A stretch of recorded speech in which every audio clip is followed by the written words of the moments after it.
And then again, what you need to have with you, pen and paper, and then the resources that were linked on the Schoology update. I know the links were kind of wonky, and I have fixed them according. Thanks, CJ, by the way, for letting me know. The rhetorical analysis packet that I gave you guys at the when I came back from leave first semester. Chapter 2 of the language of composition is one that we'll very briefly look at. If you don't know where it is, now would be a good time to locate it or to find it on Schoology. That rhetorical analysis cheat sheet that I gave you last semester that has the rhetorical triangle on it, and on the back side it has the step-by-step for the rhetorical précis statement.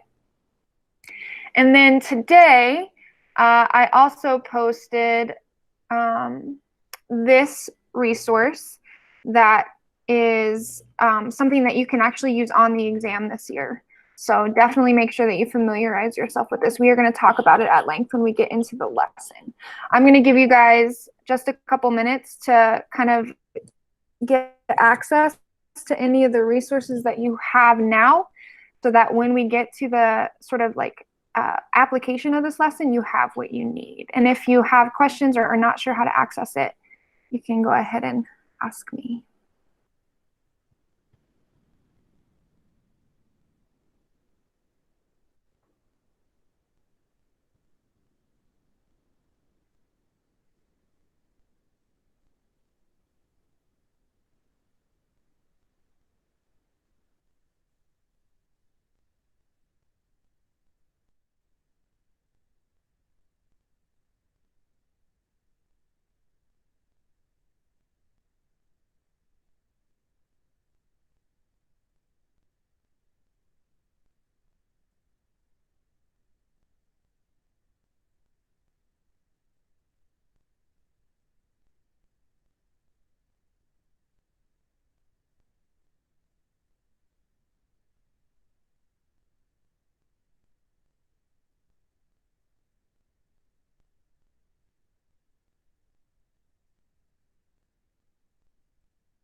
For any of you who are, again, not sure where to find it, look at the most recent update, and that should take you right to where you need to be to pull all of these resources up. And this is what they look like. There's the précis detailed packet, the rhetorical analysis organizing chart. That's something different. The language of composition. And then that yellow sheet that you have is all the way, I mean, it's from back from last semester, and it should be accessible to you under materials in the yellow folder. And it is this right here.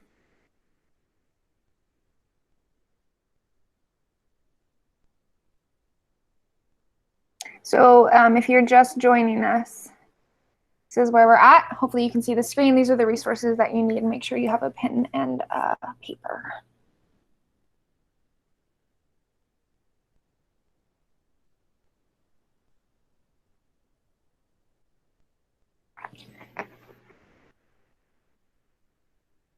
All right, is it okay if I move on? I'll just take silence as a yes.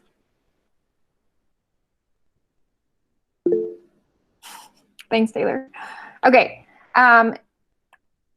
This is like totally out of my comfort zone, because I'm usually reading y'all's faces and figuring out if you're tracking, and, you know, seeing you raise your hand or seeing you ask one another for clarification. So this is going to be, it's difficult for me to know if I'm moving too quickly or if I need to go over something again, because I cannot see your immediate feedback on your face. So please, please be proactive and let me know if I need to slow down or if you need me to pause. It's just totally not my thing. So please just let me know what you need from me. Before we begin the lesson, are there any questions that you have for me about the exam, about this course, about accessing resources on Schoology, anything at all? Are there any questions that I can answer for you live? Should we be doing like the assertion journals and voice lessons, or have we just stopped doing those? Because I'm kind of confused on that. You do not need to keep doing voice lessons or assertion journals unless you want to use those as extra practice. Particularly the voice lessons would be helpful for practice for rhetorical analysis, but they are not required.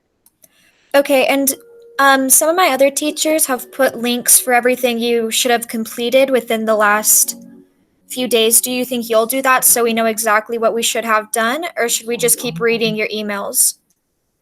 I guess what do you mean by like links to what you should have done? Like right now, if you look at the updates, can you see what I'm scrolling through?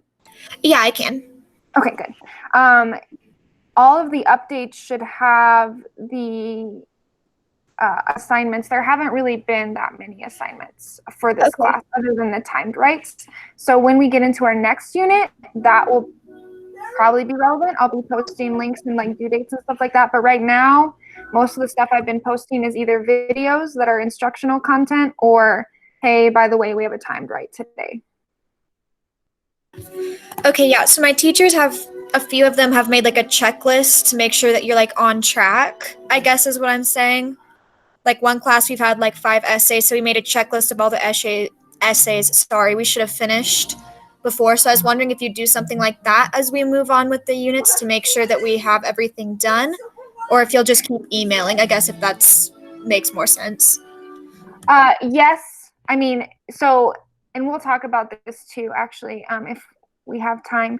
So the next unit that we're in, it'll be set up the way that you're talking about. And I'll show you actually really quick. Now would be a good time. So this is our next unit, right? And the interim tasks and the writings are all listed here. So things that are due when will be listed here. And then obviously we have some time writes here and there. So every week I try to update you on the tasks that need to be done by what date, and I upload it to the calendar as well. So hopefully this sort of checklist setup will be helpful for you. Does that make sense? Yeah, that makes sense. Thank you. You're welcome. All right, any other questions, y'all? No questions about the exam?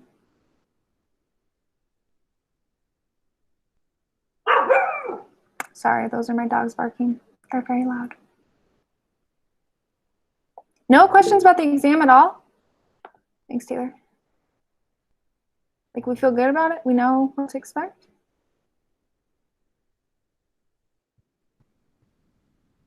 Okay, if that changes, let me know. Just type them in the chat window or something, and I'll make sure I address them. That does, Haley's question does remind me to go over this a little bit with you guys. Some of you have already looked at it, but ideally you guys have already chosen an independent reading book from this list. If there's another one that you're wanting to read that's not on here, just email me. I'm sure there are lots of them that fit within the goals that I have for this unit. And then there's resources for you to access a copy of your book. And then these are the tasks that you'll be completing on your own throughout the unit, including 3 short written responses, and the checklist and scope and sequence for the unit is also attached, okay? So please make sure you read through this document. I'll be, like Haley mentioned, posting things that you need to do to be keeping up with class. I post a weekly update, and then each day I kind of remind you of what needs to be done. But for the most part, most of these tasks are things that you can complete within the week or 2 weeks.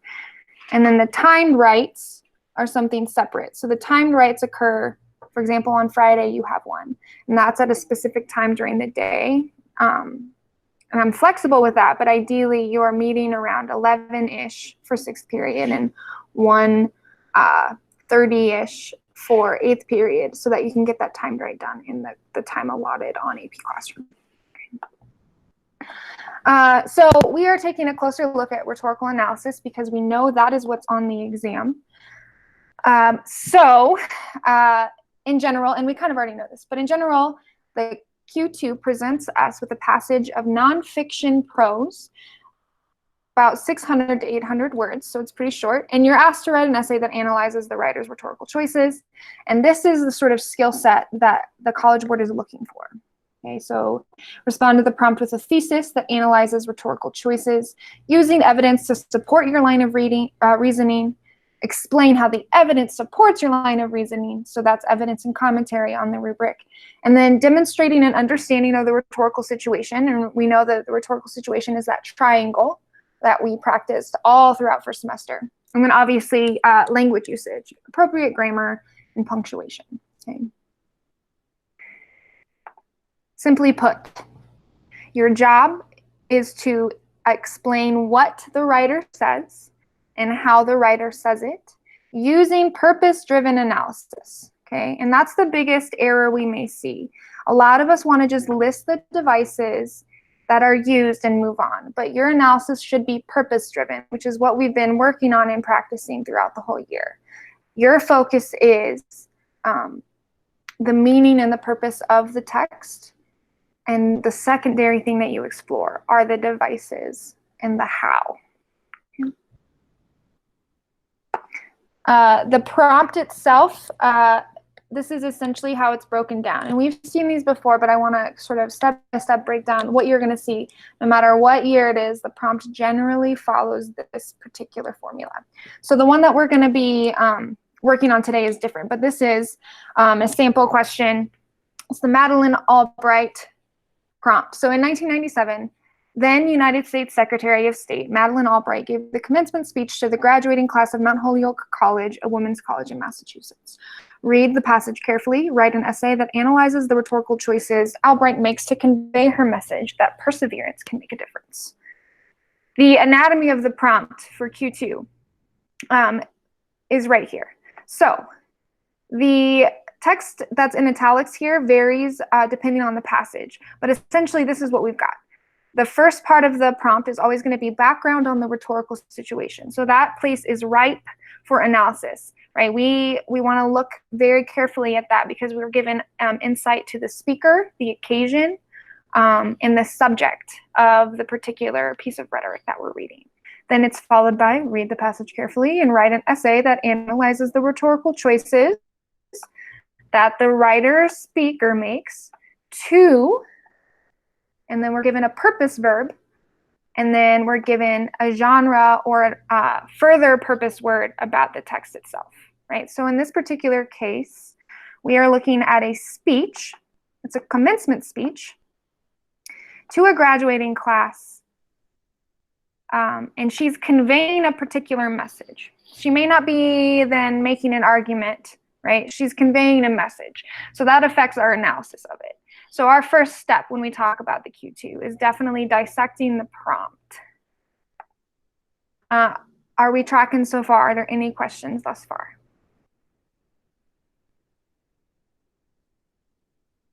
Okay. Oh. Thanks, Taylor.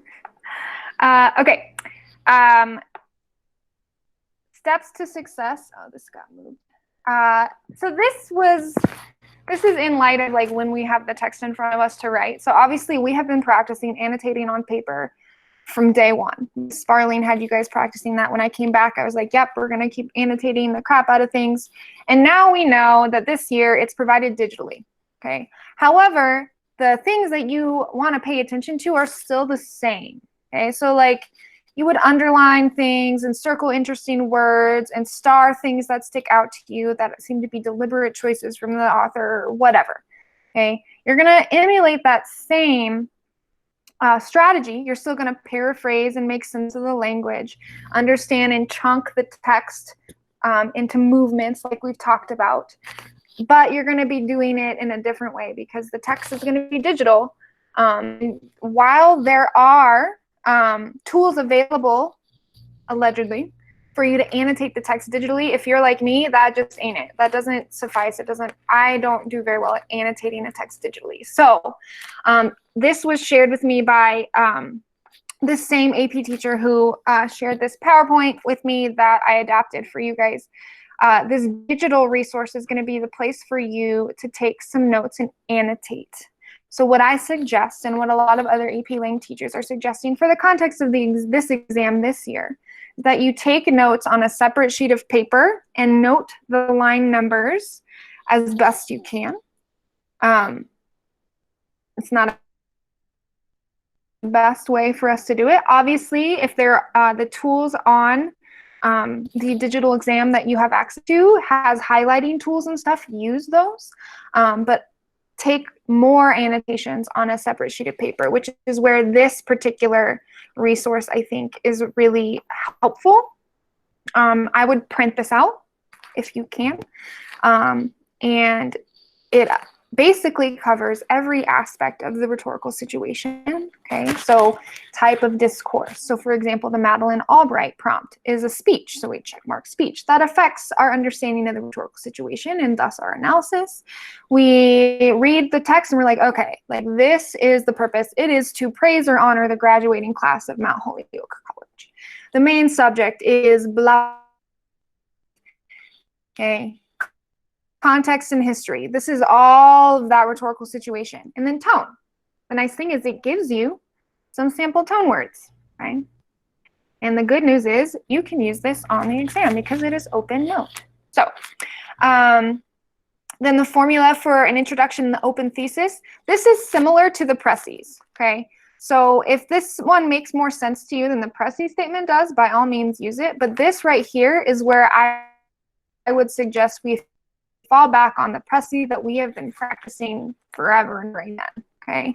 Here, it's also the same one that's,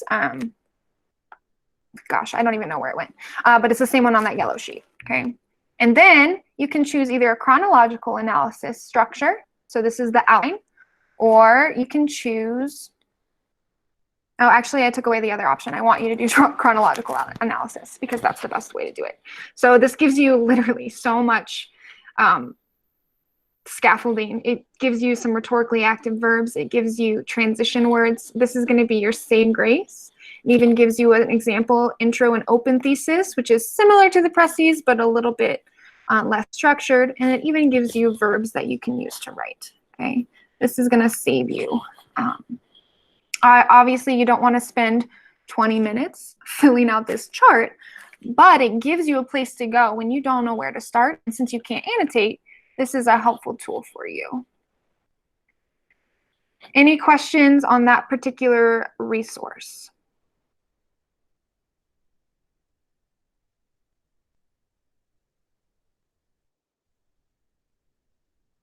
You're welcome.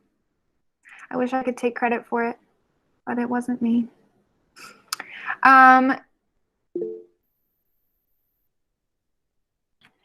Yes, Taylor, I would suggest that you use the chart to the extent that you need to. So if you already are pretty good at organizing your thoughts, you may not need to use this section at all. But it's nice to be there, like it's nice to have it here. So for example, if you can't think of a rhetorically accurate verb for what the speaker is doing, this gives you some options, right? If you don't know what the tone could be, here is a nice little chart to help you get there. This is basically where you can put in your annotations that you would imagine on the rhetorical triangle, right? This is basically the rhetorical triangle put into a chart. You can also do your annotations in the form of the rhetorical triangle that we've always done. And you can also just do your own thing and annotate on a separate sheet of paper and put the line number. It is totally up to you how you choose to engage with the text. It's just unfortunate that this year it has to be different than what we've been practicing all year. You are allowed to have any and all notes and resources with you. It is an open note, open book exam. So that means that you can have everything that I've ever given you on rhetorical analysis in front of you.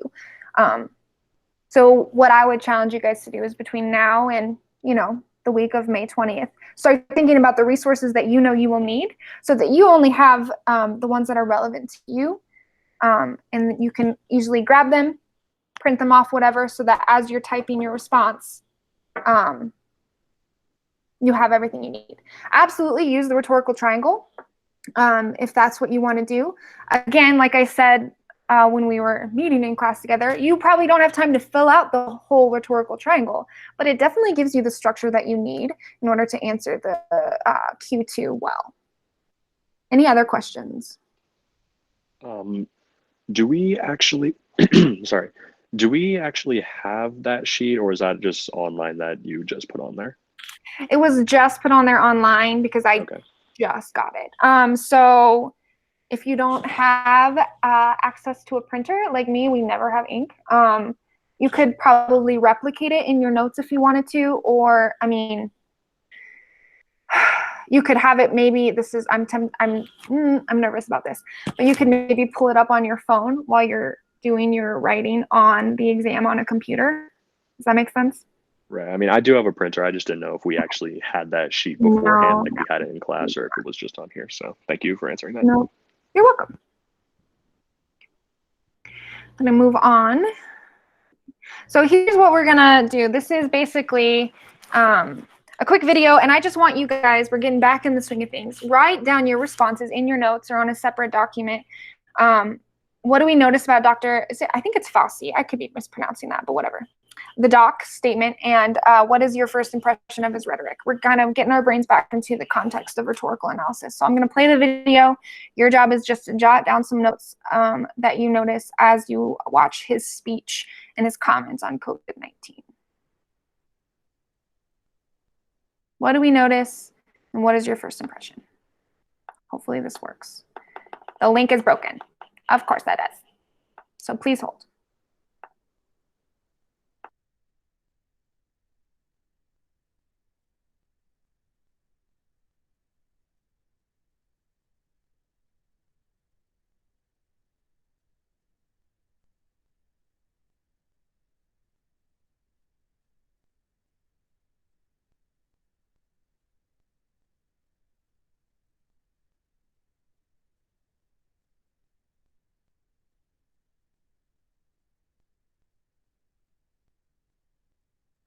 If I play this, can you guys hear the audio? I just realized that maybe that might not work.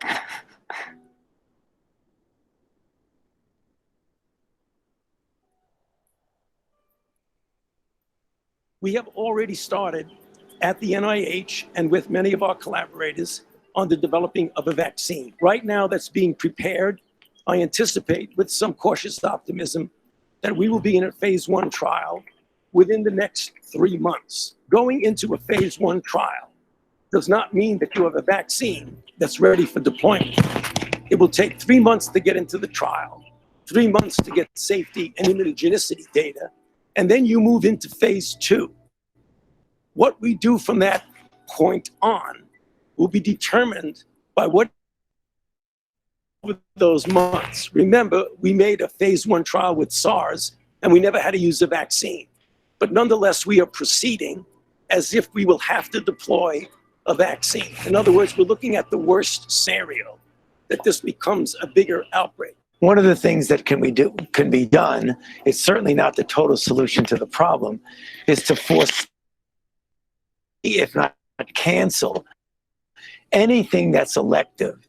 I mean, any medical or surgical procedures that need to be done on an elective basis should not be done in anticipation of the fact that beds and equipment that you would use even in an elective situation should be used for people who really need it. Even though you don't see that now in certain locations, pretty soon there's going to be a stress on everyone's system. Health officials, myself included, have said in the past that travel restrictions are not going to stop completely when you have an outbreak that is a true pandemic. But I think most health officials agree that at best it delays, and as the secretary says, kind of pauses things. And that's really the reason and the underlying rationale why that was done. I mean, if there is, and I hope it doesn't happen, a broad pandemic throughout the world, travel restrictions are not going to help. You can't just travel restrict everyone. But I think many public health officials would agree that although it's not perfect, that it will stop, it could delay. And what we needed was a delay to essentially prepare better, but also to get a better feel of where this is going. We are reasonably well prepared. We've had a pandemic preparedness plan that we put together years ago.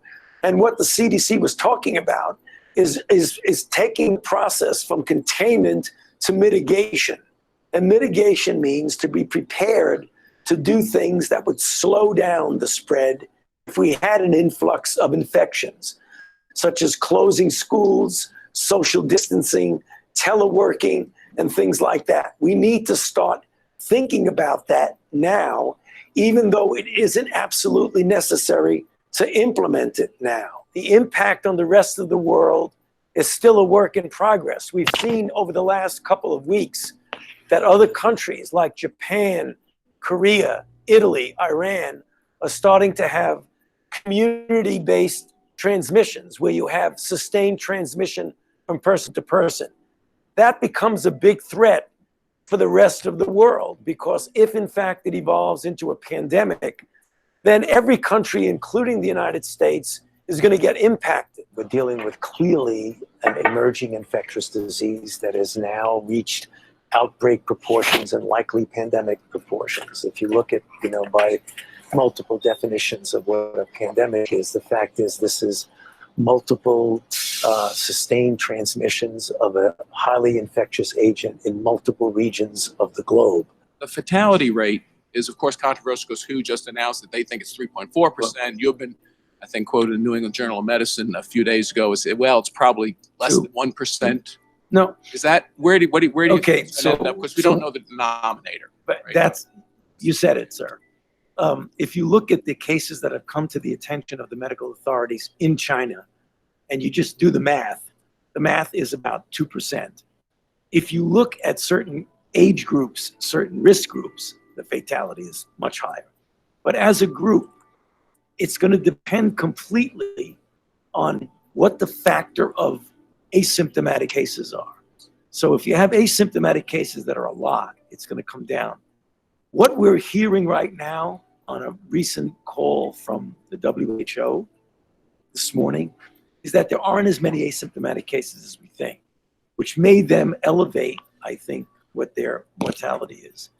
You know, as well as anybody, that the mortality for seasonal flu is 0.1%. So even if it goes down to 1%, it's still 10 times more fatal. System is not really geared to what we need right now, what you are asking for.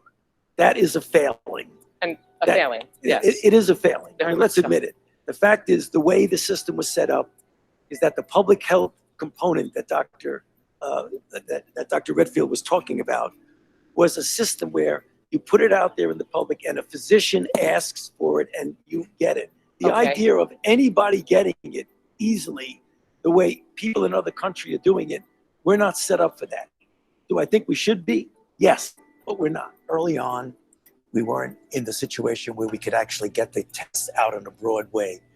And I mentioned on the show last week that we need to get the private sector involved. And just a couple of days ago, we had the CEOs there who are going to be now putting it on full overdrive. So I would expect that very soon. When I say soon, I'm talking about days to a week, where you're going to start to see it go up like this. Not everybody tomorrow is going to be able to get a test, but pretty soon you're going to see a major escalation of capability and implementation. The areas of the country that are not hotspots, that are not going through the terrible ordeal that New York and California and Washington State are going through, they still have a window of significant degree of being able to contain.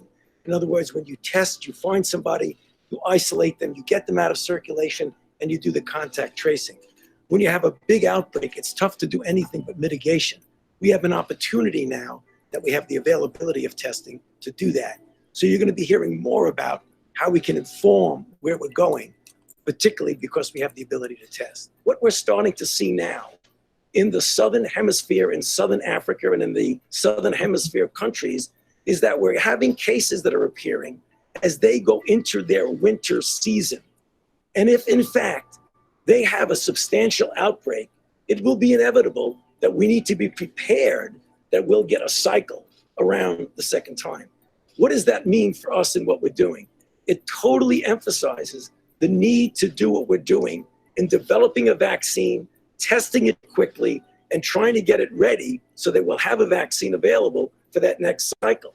In addition, to do the randomized controlled trials of drugs so that we will have a menu of drugs that we have shown to be effective and shown to be safe. Because I know we'll be successful in putting this down now, but we really need to be prepared for the cycle. What we do, I believe, will prepare us well. All right. So take a minute or two to finish jotting down your ideas in response to Dr.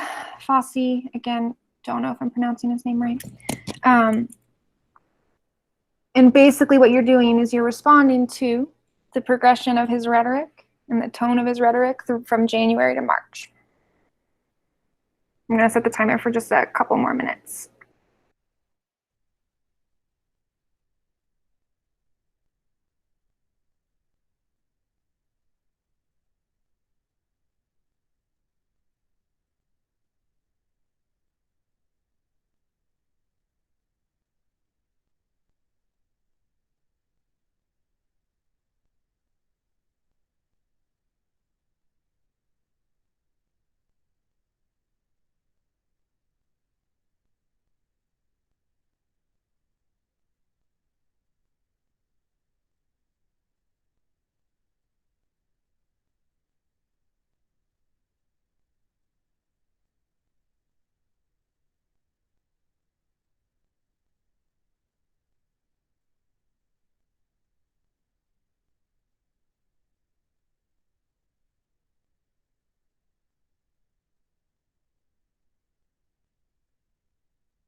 All right, so if you would like to share some of your thoughts in the chat window, I can read those out and sort of respond. And if you would like to share them audibly, go ahead and unmute your mic, and I can kind of call on you as I see your mic unmuted.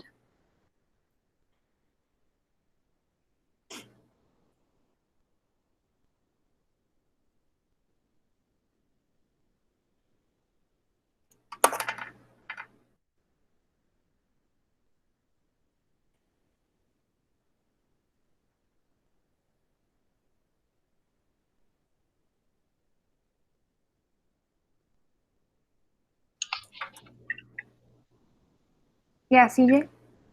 Yeah, I guess I'll talk. So I stated how he was very matter of fact and how he broke it down for the average American to be able to understand it. And then how he started off with kind of a calm diction, like this isn't really affecting us. And then it slowly delved into a more forceful / blunt diction. It was like, we need to start doing this. And that just kind of how he was chronological with his every speech he made. He kind of started off with like, this is where we are now. This is what we expect to see. Exactly. Just a general, he's concise and he's, like you said, a matter of fact, right? So he's definitely trying to communicate to the average American, knowing full well that he has experience in this area that we do not have. And there is a progression of tone shifts, right, from January to February to March. What else do we notice, guys?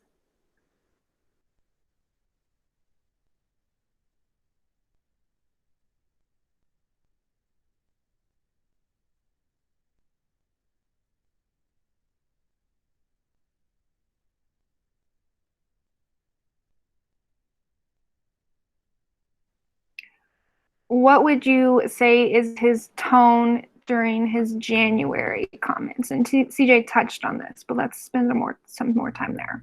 His tone during his January statements.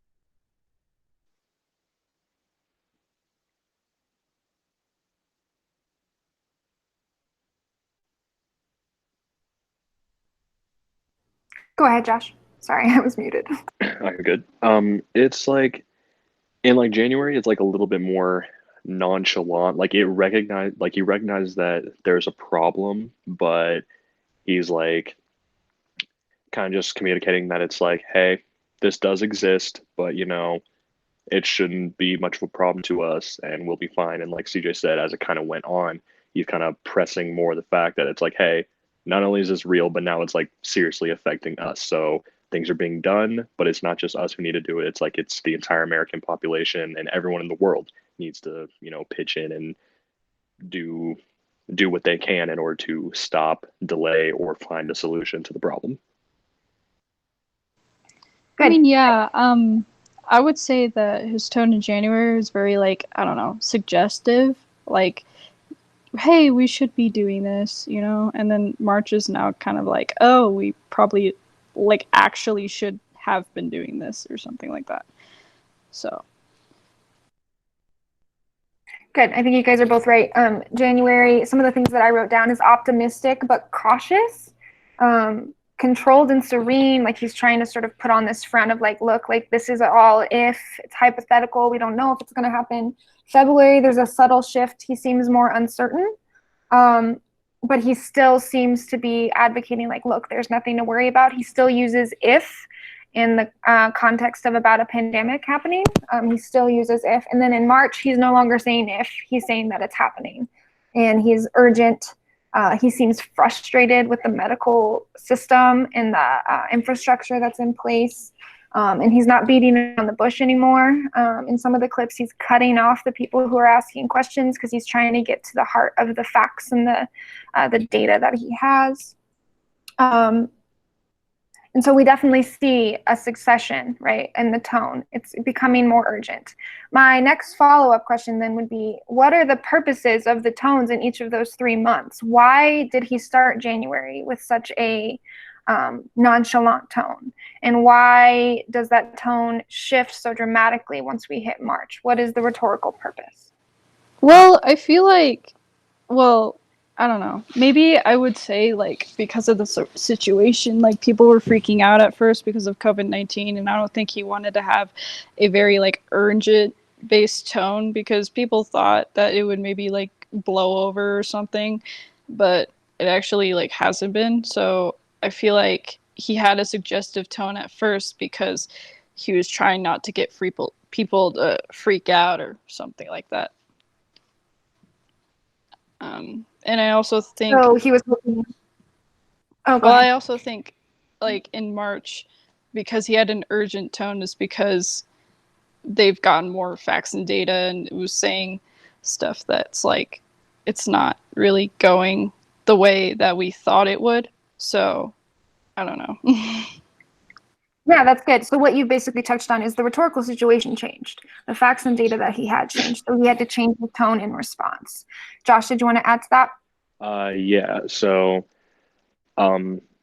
like the shift was there because of the increasing like immediacy of everything. Because like in January, he's recognized the problem, but he doesn't want to cause a panic when there's not a need for a panic. So he's like, hey, this is real. We're working on it. But, if something were to happen, a lot of ifs, like you said. And then February, he was kind of like, okay, there's still a lot of hypotheticals here. But then in the last thing, it's like now it's like it's seriously here and it's affecting way more than just foreign countries. It's affecting us. It's affecting nearly everyone in the entire world. So he's being urgent with it. And it's like, hey, this is no longer a time for, if and when and maybe, like it's here, like it's now. So we're working on it and we're working on it harder than we ever have. And, so on and so forth. Good. I like the term immediacy. I think that's a really accurate term for what's happening. And Lauren, I'm going to read this. Yeah, the numbers that we had, not just from China, but particularly China and a lot of other places were not accurate, especially considering how few people are getting tested. So our numbers are totally bonkers. And then Lauren, exactly, the information that we received from a lot of doctors we trusted and physicians that we trusted seemed to say that this was just like the flu. And we realize now that it is not just like the flu, that it's basically pneumonia on steroids. And so I think now that we have that data, and like he said in that one of the last comments, he said, now we're realizing that there are a lot more symptomatic people who are dying from those symptoms, we can actually have more accurate data and we can respond to that immediacy. Good. And then definitely, obviously, it hit the United States, like you said, Lauren.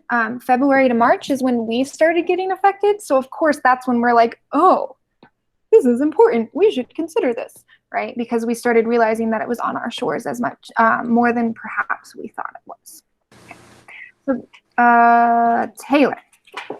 Well, and I also think that like the purpose of him being urgent in March was also not to freak people out. I really think it was just because like he seriously wanted to see a change, because obviously our previous actions of not really doing anything haven't been working out. And so that's why he was like, we obviously need to change. And so that's why I think he used the urgent tone so that he could like kind of get it through people's heads, I guess. Good. Yep, I think you're exactly right. Haley? So I agree with Taylor. I think that as a doctor, it is his job to keep the peace, but also like describe the urgency of how we need to change. I feel like what everyone's saying is he kind of goes from being calm to a little bit more urgent. And I think that's just him trying to prove that it is getting more serious, but also by being responsible and not making people super worried, because as a doctor, you don't want to overstress, but you don't want to downplay the situation. Yep. And so I know I personally would not want to be in his shoes at all, of dealing with all the data, trying to relay that information to the public without causing a giant worldwide meltdown, right? And so, you know, we could say all we want about the way information is being relayed, so long as we are paying mind to the rhetorical situation, right? We can have an accurate response to the information that we're getting. So we're going to move on to the lesson application here. So this is the 2008 rhetorical analysis prompt. This was the year that I graduated. So I think this is the year after I took Lang. So I don't remember this, but this was back when I was still in high school. And this prompt addresses the 1918 flu epidemic. Okay, and so this is the prompt. In the following passage from The Great Influenza, an account of the 1918 flu epidemic, author John M. Barry writes about scientists and their research. Read the passage carefully. Then, in a well-written essay, analyze how Barry uses rhetorical strategies to characterize scientific research. Okay. What we are going to do now is basically we're going to go through a guided analysis of the passage here. I've chunked it up for you. And at the end of it all, what I'm hoping that you guys can do either now or on your own time is create a Pressy statement and then an outline of a potential essay that you might write. Okay. This is not going to be graded, so take it or leave it. But I wanted to give you guys the opportunity to practice these skills in a guided situation. So your task as we go through this passage, analyze how Barry uses rhetorical strategies to characterize scientific research. What choices does he make? And how and through what strategies is that argument made? And then what is his characterization of scientific research? What is he trying to say scientific research is? And what is his meaning? All right, so step one, in your notes, jot down any words that stick out to you. Consider words that carry rhetorical significance or have a particular effect on you, the reader, or words that you think are placed there to elicit a particular effect. You don't need to write anything else down. I just want the words. And it's helpful too if you jot down the line number. I know it's kind of hard in this particular situation, but it gets you in the habit for the exam. I will set the timer for just a couple minutes since this is only 3 paragraphs, and then we'll share out some of the words that you noticed.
All right, what words did we jot down? You can type them in the chat, or you can unmute yourself and say the word and then mute yourself again.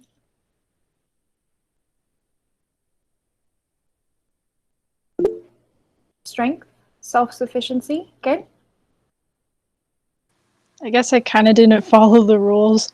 I mean, I couldn't really choose like one word. I kind of just chose like phrases because I don't know, it just like stood out to me, I guess. But I chose it is not the courage to venture into the unknown, it is the courage to accept. That's like basically what I chose. Okay. So you looked at courage, accept, embrace, uncertainty, etc. Okay. So courage and doubt, good. What else?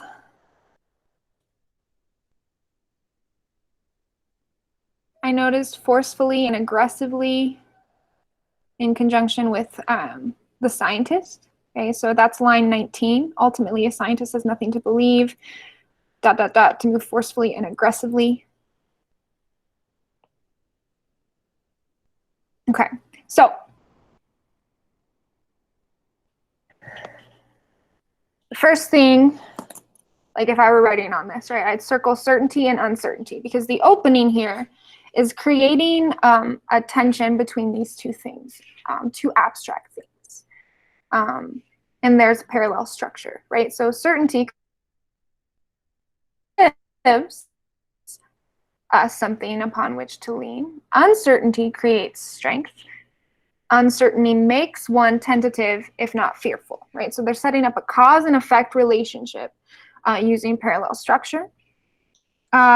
Green here, well, actually, into the unknown is another thing here. And the reason that's significant, if we think about the role of science, science is basically the pursuit of knowledge, right? So scientists' job is to venture into the unknown.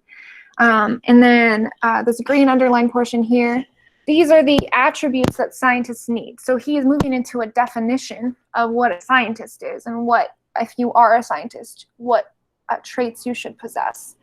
And he uses lists here. That's the device or the strategy he uses.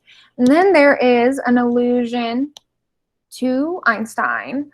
Well, it's actually a reference, and that's an appeal to authority as well. And he also mentions Claude Bernard in the second paragraph. Okay, so those are the things that we might notice in the first 3 paragraphs. Okay, we're not necessarily compiling all of this into a claim yet, but we're noticing what's happening in the text.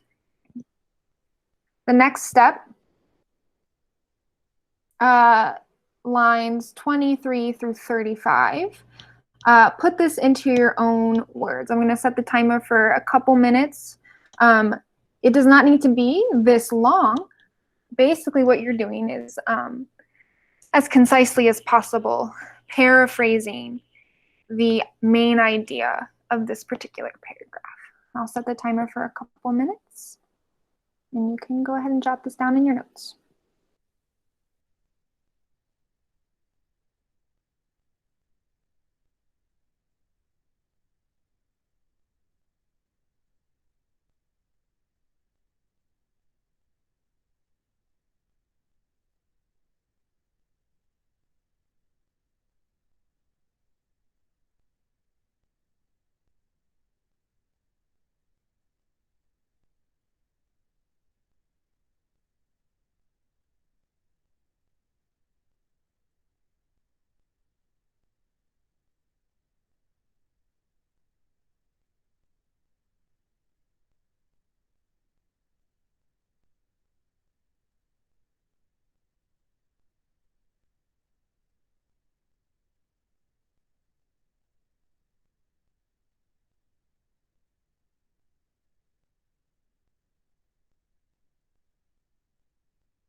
About a minute left.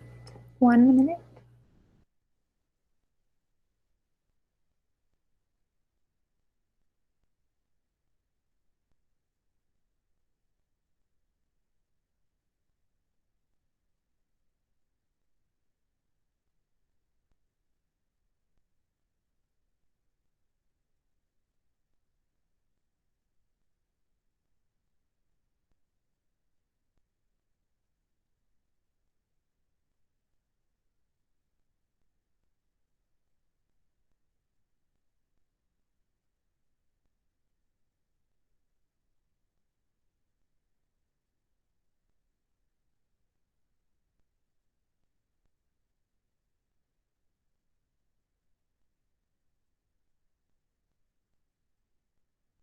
Go ahead and start wrapping up.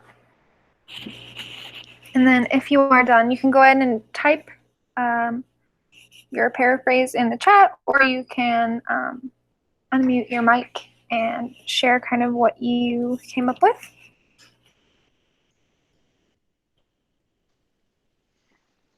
Josh? So I said, a scientist's place is in the unknown, an always shifting reality that's never in the same place twice, where the tools of yesterday become the downfalls of tomorrow, and where one wrong step can change everything. Good. Very concise. Spot on. What else we got?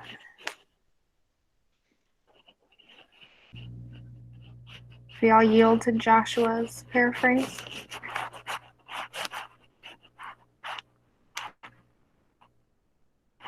So, some of the things that I notice, we start out with the frontier, the idea that scientists are pioneers, right? Just like our countries founded by these pioneers on the frontier, this like undiscovered new world, right? Scientists are that pioneer on the frontier. They live in the wilderness, they work in the wilderness using tools that they've created. So we sort of have this extended metaphor happening as a rhetorical device. And if we were to annotate the text, okay, we see that the author is making analogies, please hold while I grab my child, that characterize scientific research as akin to exploration of the wilderness, requiring the same inventiveness and same courage to broach such precariousness or danger. So he has started characterizing what it means to be a scientist, which is part of what the prompt asks us about. Okay?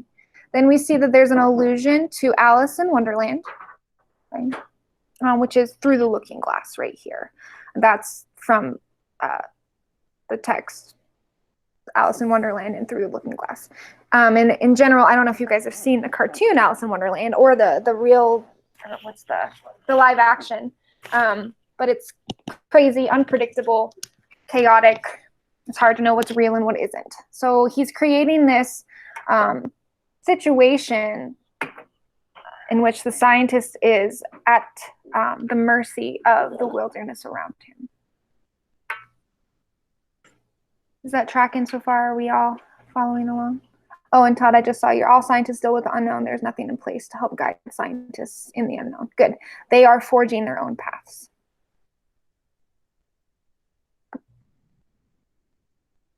There's also the repetition of a single step, which automatically makes me think of one small step for man, one giant leap for mankind. Okay, so the next thing, this is the next paragraph in the essay, right? So, or the text. So we have this particular analogy between scientists in the frontier and pioneers in the wilderness. And then we have this paragraph. In the wilderness, the scientist must create everything. So this touches on what you said, Todd. It is grunt work, tedious work that begins with figuring out what tools one needs and then making them, all the way down to some rhetorical questions. In your notes, take about a minute to explain how this paragraph relates to the previous paragraph. As in, what is the line of reasoning here? If this paragraph serves this rhetorical purpose, what rhetorical purpose does this one serve? Does that make sense? Are we clear on that? Okay, so take a minute.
What we got? What is the rhetorical relationship between these two paragraphs?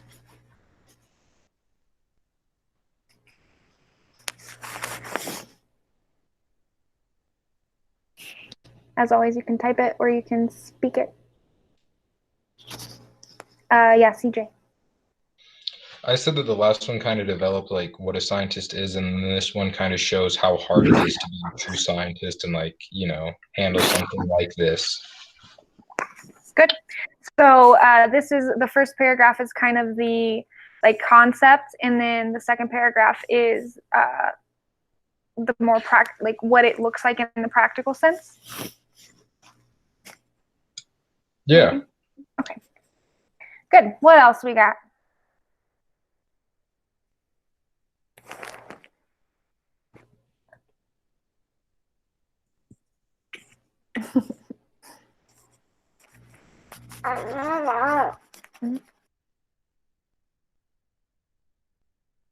Okay, let's see what I came up with. Okay, so I agree with CJ's assertion here. I think that if we were going to break down the rhetorical purpose and the line of reasoning here, we'd have that this paragraph is about, it's defining in conceptual terms what a scientist is and what they do. And then this is a more practical application or a practical look at what it is. It tells us that it's grunt work and tedious work. And then he gives us a series of hypotheticals in the forms of questions about what a day in the life of this sort of frontiersman scientist would look like, okay? Grunt work and tedious nature of scientific exploration takes away our sort of glamorized ideal of what scientists are.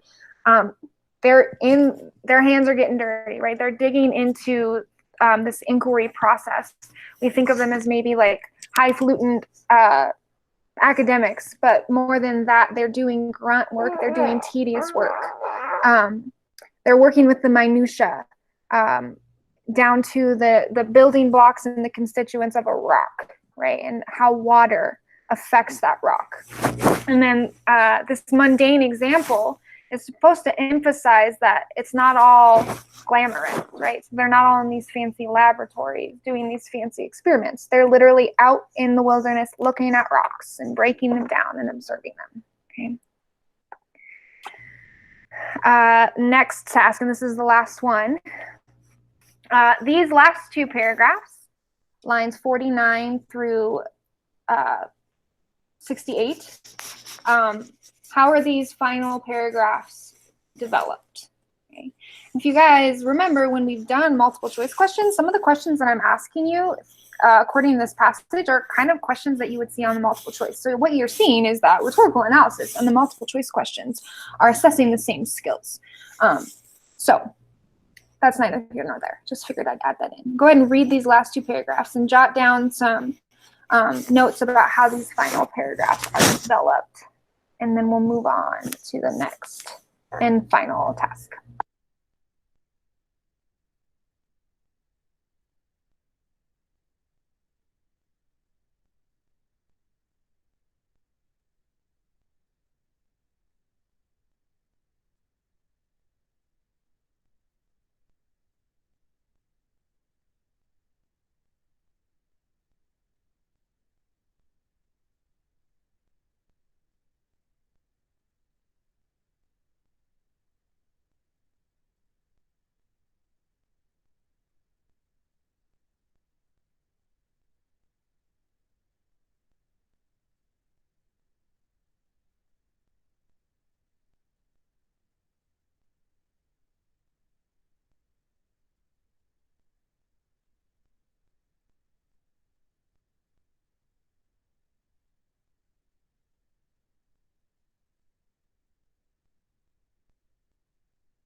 All right.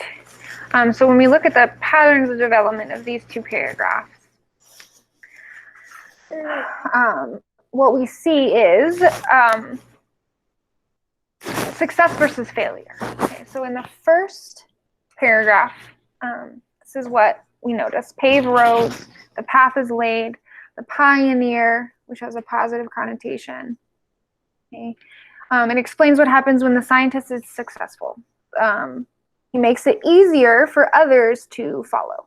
Okay, the flood of colleagues will pave the roads over the path that the researcher already laid. Right, so he is trailblazed, and the people will follow him. In the second paragraph, what happens when scientists don't succeed. So this is the antithesis. This is the if they succeed, this happens. If they don't succeed, this is what happens. And there are pitfalls, such as lack of confidence, lack of persistence, and sheer bad luck. Okay, so the big payout is that when you're successful, science as a whole benefits. But when you're unsuccessful, it affects the data that you receive, the outcome of your experiments, et cetera, et cetera. And so basically, if we were to kind of categorize these two paragraphs, we would say that they're antithesis of one another. So they're juxtaposed, they're placed right next to each other, sort of contrast the good and the bad. All right. And then the last part of this, again, this is not graded. This is just an opportunity for you to practice and get some feedback if you so choose. I'm going to project the passage here, but if you need to go, because I know we've been on for a while, it's also available on Schoology for you under materials right here. It's massive. I don't know why it's so big. You can write a Pressy statement and then basically outline your body paragraph and what you might talk about. So that might include, that'll be like your topic sentences and some of the evidence you might use for each body paragraph. And this is just, again, to practice those rhetorical analysis skills. Those of you who are interested in seeing some exemplars, I'm going to post this link on Schoology. There are some exemplars here that are scored on the 9-point rubric, but they're still useful for you. And feel free to take a look at those. If you'd rather just look at exemplars than practice, totally up to you. This is not going in the grade book. All right. Any questions on any of that?